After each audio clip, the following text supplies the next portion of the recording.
नमस्कार साथियों। आज हाजिर है एक नई क्लास के साथ जिसमें हम बात करेंगे 1853 ईस्वी के चार्टर एक्ट के महत्वपूर्ण प्रावधानों के बारे में। तो करते हैं शुरुआत 1853 के चार्टर एक्ट के प्रावधानों की। 1853 का चार्टर एक्ट।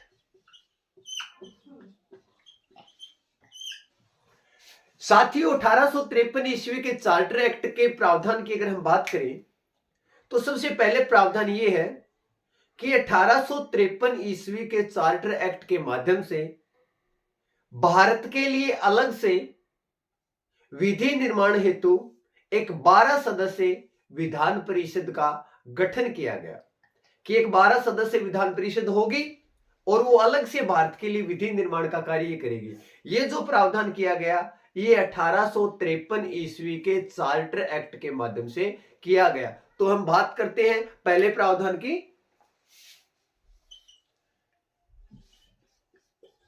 भारत के लिए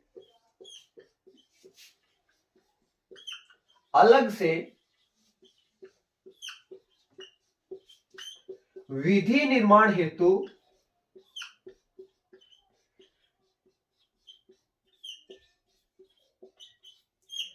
बारह सदस्य विधान परिषद का गठन किया गया।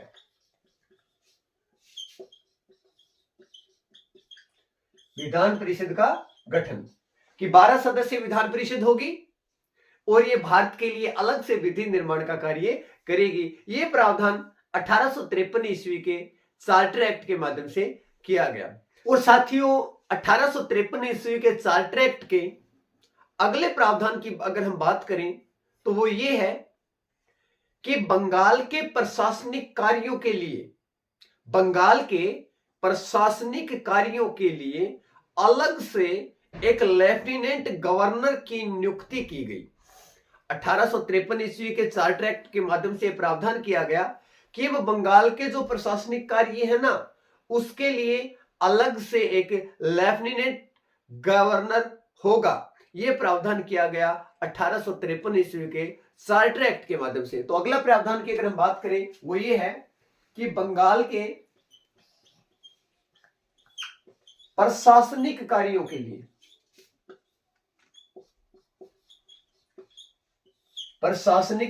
हेतु अलग एक लेफ्टिनेंट गवर्नर होगा।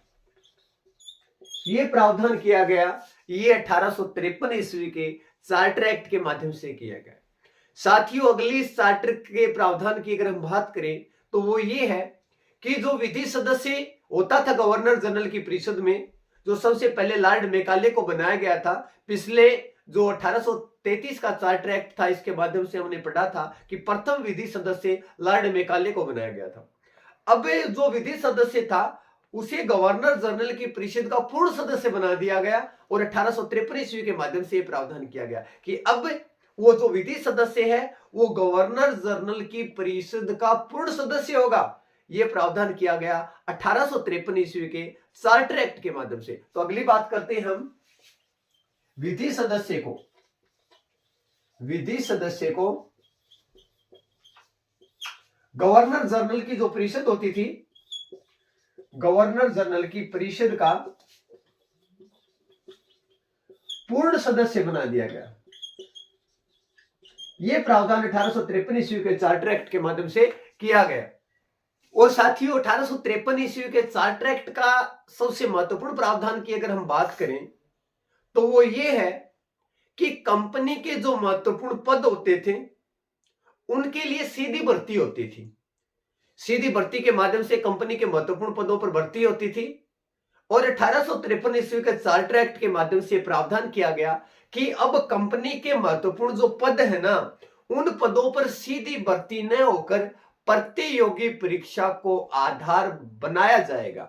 ये जो प्रावधान किया गया ये 1853 ईस्वी के चार्टर एक्ट के माध्यम से किया गया। एक बात दोबारा सुनना, महत्वपूर्ण बात है कि पहले कंपनी के जो महत्वपूर्ण पद होते थे उस कंपनी के महत्वपूर्ण पदों पर जो नियुक्तियां होती थी उन नियुक्तियों हेतु सीधी भर्ती होती थी।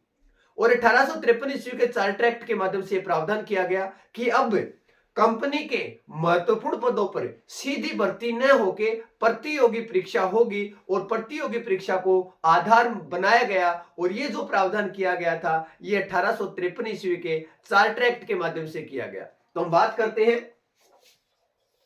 कंपनी के महत्वपूर्ण पदों पर सीधी भर्ती की जगह है